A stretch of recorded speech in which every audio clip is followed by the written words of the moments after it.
It's time to cut. What? That's right. That's right. Hey, how y'all doing? Welcome to Three Count Commentaries. It's your boy Mongo Slade. So, over the last couple of days, we've been getting into the whole ageism argument. And I don't want to rehash that thing all over again. I just want to try to explain something. I always try to bring people their attention to either storytelling or patterns of behavior or different things like that. So, this is one of those patterns of behavior where a lot of people don't understand how WWE's business model works. And what I mean is they think WWE takes some scrappy 19-year-old and then turns them into The Rock. And that's what the WWE does. It's like, no, that's very rare. Like Randy Orton and The Rock, that's a rare occurrence. Did they get somebody young and then mold them and sculpt them through their system and make them a star? That's very, very rare. What WWE actually does is they are in, how'd you say, a combination of the best of the best. What they do is poach. That's their job. You know, they poach talent. They raid promotions and take the top guys. That's what they do. In the territories they used to try to share, quote unquote. The WWF was like, no, we take talent. That's what we do. We put guys under contract. That's what we do. They've done this 40 fucking years. They've been doing it. And I know a lot of fans they're young and they don't know this. Because they probably saw a lot of them are, again, Attitude Era, Ruthless Aggression Era. You see a fresh faced young guy like Edge come in and he comes in and nobody really knows who he is, and WWE kind of makes him a legend. But that's rare. That's rare. You probably get one of those guys every 5 or 6 years. Most of the guys that WWE are signing have been in their early to mid 30s, and then maybe in that's been lately, because these guys have had 15, 16 years of experience. They have careers doing other things. If you sign a football player, he's not going to be 19. Nine times out of 10, especially if he played in the NFL or something like that, or he has any sort of significant wrestling experience under his belt. Like, a guy can't be 20 years old with 20 years of wrestling experience. It just can't happen. So if a guy's got 20 years of experience, he's probably 30. So, and that's what they want. They want experienced guys. Like the PC and and NXT are for the people that they do recruit from other places, and those people are not necessarily going to be teenagers. If they take like a WNBA player, she might be in her mid-20s already. She's already had a life before she came to wrestling. So that's the general idea. So let's go through some of the names and some of the promotions WWE has either purchased or raided.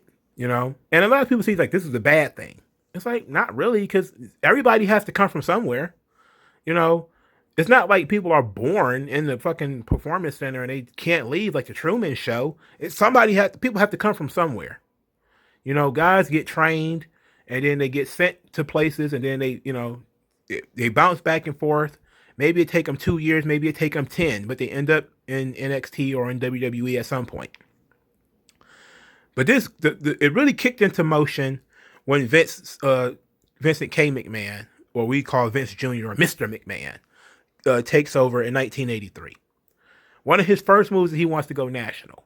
He starts looking at all the national promotions. He starts saying, okay, who are the biggest stars in these national promotions? Who could I poach? Some of the top guys are a little older. You have Harley Race out there. I think Harley Race was probably in his 40s at the time. Okay, Flair is probably not going to happen. But what you got going on in Minneapolis is you got this guy named Hulk Hogan. He's wrestling Nick Bockwinkel. Nick Bockwinkel is in his 50s. Okay? So you got Nick Bockwinkel, playing keep away from Hulk Hogan, who's the most over guy in the territory. So Vince goes over, he tries to buy the AWA. Vern Gagne tells him to fuck off. So Vince just starts buying his top guys.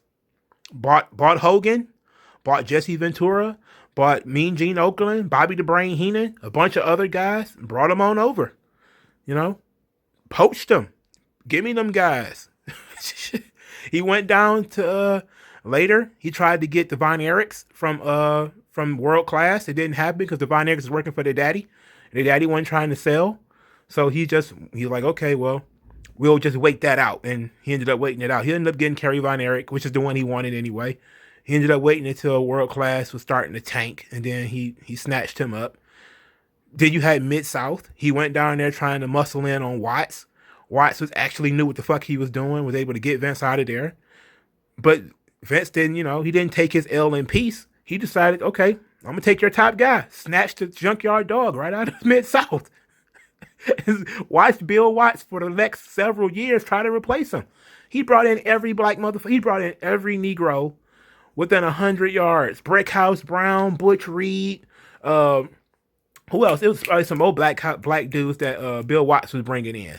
He was just bringing in random black dudes, trying to fill the void of the Junkyard Dog. It wasn't gonna happen. He ended up killing Mid-South because he snatched the Junkyard Dog. Now, yeah, they had some other guys too. They had Magnum TA, and then Dusty pulled him. They had Terry Taylor, and then he left too. But the Junkyard Dog was the guy. He was the guy, and that was in the '80s. So when you got the WrestleMania rosters and you're looking at the roster for WrestleMania, almost all of those guys came from the territories. Not one of them came from from WWF naturally. Almost all of them were guys Vince poached.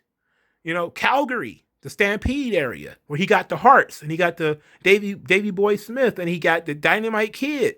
He went up there and bought Calgary. That's how he got those guys. So almost the first 3 or 4 WrestleManias can be explained right there. Ted DiBiase came from Mid-South Wrestling. Roddy Piper came from Oregon. These guys had to come from somewhere. Vince wasn't trying to, he just gave them a platform. That's his business model. He creates this massive platform. And since wrestlers are independent contractors, they work for themselves, it's in their best interest to try to get as much exposure as they possibly can. And then it's also another situation where some of these guys have other problems, but we'll get there. We'll talk about that at the end. That was in the 80s. So what took place in the 90s? Well, you had WCW and you had ECW. Those were the 2 biggest promotions in the 90s. And there was still some NWA holdovers, but they were mostly dead. But there was still some NWA holdovers, that was floating around. But they was mostly dead. So what happened? Vince brings over the Diamond Stud. He brings over Oz from Scott Hall and Kevin Nash. They were in WCW first. Took 1, took 2, took Dustin Rhodes. The guy who he made Goldust, took him too from WCW. Just Stunning Steve Austin. Stunning Steve Austin got fired, but, still poached him. Mark Merrow poached him. So then when you start seeing like WrestleMania, Lex Luger took him too, And then ECW later, took Taz, took the Dudley Boys, Smoky Mountain took the Heavenly Bodies, took Dirty White Boy, like this. Everybody has come from somewhere. He just started, and then later in the late 90s, Benoit, Jericho, Guerrero. Then after WCW went out of business, he brought in Tajiri from ECW, Rhino from ECW, Booker T, Lance Storm. All of those guys, they had to come from somewhere. So he just offers a platform to all of these guys in the early 2000s, right? Who was the targets in the early 2000s? It was Ring of Honor. Right, they were the ones putting young guys out there. Bryan Danielson took him. CM Punk took him. Later on, of course, it was Seth Rollins. He took him too. Now there were some guys he tried to take, but he couldn't get them. There's always going to be guys who are like, nah, I'm good. Your Jay Briscoes who don't want to leave, right?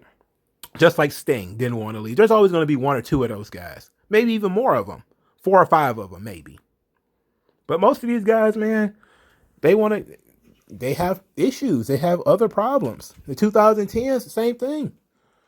That's when he looked at, this time it was Triple H because it wasn't really Vince anymore. Now it's Triple H. He's going out there looking at these guys in New Japan, snatching them up. Snatching up guys from these independents. Putting them in NXT. Snatching guys from AAA. El Hijo del Fantasma. Karrion Kross. Putting them on there. Putting them in NXT. The business model has not changed. There is not their position to make people from scratch. They are not made for that. They are a polishing place. Like when you already got over, you know how to get over. You went out there, you got over, and now you come here to see if you can get over in front of our audience. And if you can't get over in front of our audience, then that's when you get sent to main event, Ricochet. Wrestler. You know what I'm saying? So the idea that Vince McMahon takes some fresh face 18-year-old and then tries to make them a bigger star, like that's literally almost never happens. Now he does sign, occasionally he'll sign a a, a young guy like a Kenny Dykstra, a Ken Doane, or somebody like that. Occasionally he'll sign a Randy Orton. Somebody sign somebody at 19, 18, or something like that, and put the polish on them and see where they go. But for the most part, these guys have to come, they have to, already have a good reputation. They also have to have trainers that the McMahons know and trust. And, that makes it easier. Because a lot of these guys are, especially in the later years, these guys are self-trained. They're hopping off their couch to go and do this wrestling stuff. And they may get over doing silly shit and not actually because they can work. So it takes time. And then sometimes these guys, because they float around for so long, they are 34 or 35 when they show up. They're like Matt Riddle. Matt Riddle was an MMA fighter for years. Oh, heavens. I guess we're supposed to feel bad that Matt Riddle had a whole career before he came to wrestling. And now we're supposed to rush him to the top of the card? Like, no. The guy's young. He's in great shape. Let him. So what if he's 35? We'll wait. There's a bunch of other people on the roster that are around that same age because maybe it took them forever to get here, forever to get ready. And sometimes that's the case. Now, sometimes people think like, okay, WWE just throws money at these guys. It's like sometimes they do. Sometimes they do just, they go, the mafia way. It's an offer you can't refuse. But a lot of times these guys leave because the promotion pushed them out. ECW notoriously was not paying. TNA, same thing. Notoriously ran out of money, couldn't pay. You were stiffing the talent. You were fucking them over on the booking. You were doing something. And so they left. Or it was just a situation where they can make more money and they're business people. Again, independent contractors, they're trying to make as much money as they can on the biggest platform they can. Because, hey, you were worth more money getting fired from WWE than if you never got hired there in the first place. Most people, let's put it like that, because you got the national TV exposure. So you have that national TV exposure. You can always go back and it makes you more valuable. So if it doesn't work out, you can always go somewhere else and make more money. I mean, look at AEW. Look how much money they paying to guys that, left WWE. Hell, they even paying a lot of money to guys who left NXT. You got Cesar Bonini talking, basically bragging about how much more money he makes now. Why do you think he makes more money now than he did before? Because he's got more experience now than he did before. He didn't have any experience when WWE recruited him. And then WWE put him in NXT for a while. It didn't work out. He ended up getting released. And now he's worth more money to AEW. But he was on WWE TV for a little while. So he's got a little bit more experience. That's the system. That's how things work. That's how Hall and Nash was able to get over and make so much money. Because Hall was in AWA, and he's told the story that they wanted him to be the champion. He said he didn't want to be the champion of a sinking ship. Rick Martel was also from the AWA. Vince McMahon poached him too. But Hall went to WCW. They made him the Diamond Stud, which was, he was managed by Diamond Dallas Page. It was an absolute flop. It was horrible. And then Vince hired him from when he was a Diamond Stud, turned him into Razor Ramon. And then Scott Hall became a star. Scott Hall wanted more money. Vince didn't want to pay him more money. And then Scott Hall jumped to WCW. And because he had the national TV promotion from being on TV for the last 4 years with Vince McMahon, or 3 years rather, from 93 to 96, he was with WWE. He was on TV every week. He was a huge star as Razor Ramon. He was able to go to WCW and make more money. Now, it's the exact same thing going on right now with AEW. Miro. Guy was on TV for years. Been on WWE TV for 5 or 6 years. All of a sudden he's worth so much more money once he leaves. So what if he didn't become champion? He had that experience that now he's worth more to these other promotions. So it's a symbiotic relationship. They don't go hire fucking teenagers and then try to find a way to make them a star. Usually you have to be a star when you come to them. Or they'll come find you if you're a star. So that's the business plan for the WWE. It's a pattern of behavior going back 40 years. I don't understand how people read the dirt sheets and, supposedly listen to wrestling historians and they don't know this. Either that or they just haven't really thought about it in this way before. But that's how it works. WWE is the big time. Okay? It's like, you start out in small movies and then eventually you end up in one of these big budget Hollywood joints. But first you have to do the smaller movies first. And you have to do them quick because, Hollywood is very particular, if you get too old, if you're 22 years old, you might end up getting cast as somebody's mama in a movie if you're a woman, It was kind of crazy that the moment you turn like 26 in Hollywood as a female, you start getting cast as as moms. You're a mom all of a sudden. You don't even got gray hair yet. But Hollywood tells you to hurry it up. They have typecast. They do. WWE pretty much does the same thing. They'll bring in a 40-year-old guy, but he probably won't be the top guy. He probably won't be the star. He'll probably be there to put over somebody else, somebody younger, But that's why you have the roster full of people who are in their 30s. And it's always been that way. They've always brought in people who are, and in the off chance they do find somebody who's got the energy and the style and the swag and they're in their 20s, they usually use the older guys to make them, like they did with the Ultimate Warrior. The Ultimate Warrior was 30 when he won the WWE title. He was already on TV for a couple of years at that point. He was a young guy.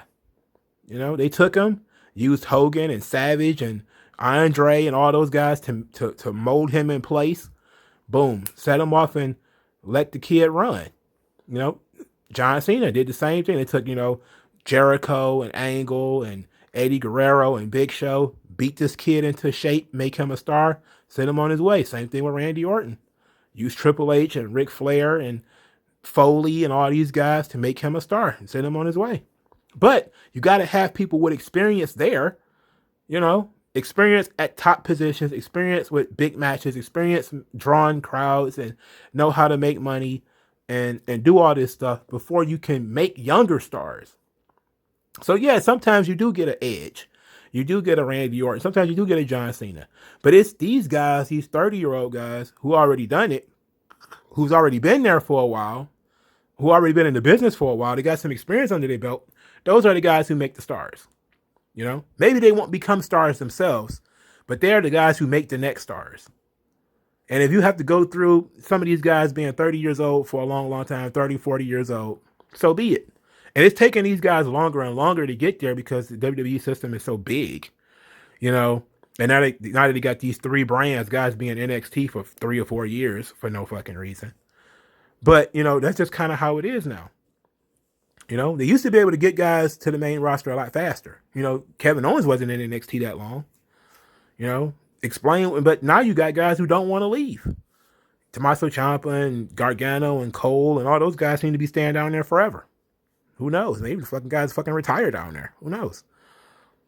But that's the system. That's how WWE operates. That's always operated. And it's not going to change because AEW showed up. Because AEW is going to, eventually people are going to be like, oh, I did everything I can do. Let's see what's going on in Stanford. Let's go over there. And you'll be a fool not to. You think that some guy's going to stay there for 20 years? Probably not. Who knows though? AJ Styles stayed in TNA a lot longer than I thought he would have. Same thing with Bobby Roode. A lot of those guys stay in these places longer, but AEW takes time. Guys find a home somewhere for a little while, and then eventually they make their way to WWE, or WWE is not interested at that point in time. Like Samoa Joe, he was one of the guys that he wanted to go to WWE a lot sooner than he actually got there. They got him late. They wanted, Joe wanted to get there when he was a killer. I'm talking like 2006, 2007, when it's I remember that they used to make that joke. WWE signed John Cena and not Samoa Joe. Ha ha ha ha ha. How stupid are they? Like, how dumb. They signed the guy who ended up becoming one of the top draws in the history of the business. Look, I love Samoa Joe, but come on, you know, there's people just being work rate marks. But they sometimes they do sign people too late. And I think that maybe with Keith Lee and Samoa Joe, that it was probably too late. They signed these guys in their 30s. They probably shouldn't have done that. But they probably should have signed them sooner, is what I mean. But it doesn't take it. It's a marathon, not a sprint. That's what I was trying to say, right? It doesn't matter when you cross the finish line, only that you cross the finish line. Abyss. Remember, they tried to sign Abyss long before he retired. Abyss retired and then went to WWE. But they tried to sign Abyss years before that. Bruce Pritchard talked about it. Abyss was loyal to TNA. He wanted to stay. So he stayed until his in-ring career was over. And now he works in WWE as a producer. Sometimes that's how it goes. Sometimes you get into WWE and it doesn't work out, like Paul London. He was the guy they poached, I think, from Ring of Honor. Brian Kendrick is another one. Another one poached from Ring of Honor. Around that same time as they picked up Daniel Bryan and CM Punk, they brought in Brian Kendrick. I think they brought him in probably earlier. Because I think Brian Kendrick is on the roster in 2007, maybe 2004. But, sometimes it doesn't work and these guys have to, turn around and come back, do a U-turn and come back. Sometimes they, low key, they come in, it doesn't work, they leave, and that's the end of it. Who knows? That's the business model. And people should know that and not expect WWE to sign some 18-year-old and then turn him into The Rock. That's rare. That's very rare. It's hard to do. And no promotion can do that because no promotion has done it. Most promotions, again, they send people out to get trained, to get better, and then they bring them back. That's what Bill Watts did to the Junkyard Dog. They sent, Junkyard Dog was the shits as a worker. Sent his ass to Calgary for a little while with Jake Roberts. He was mentored by the people in Calgary. He came back. He was better. He was still not that good, but he came back.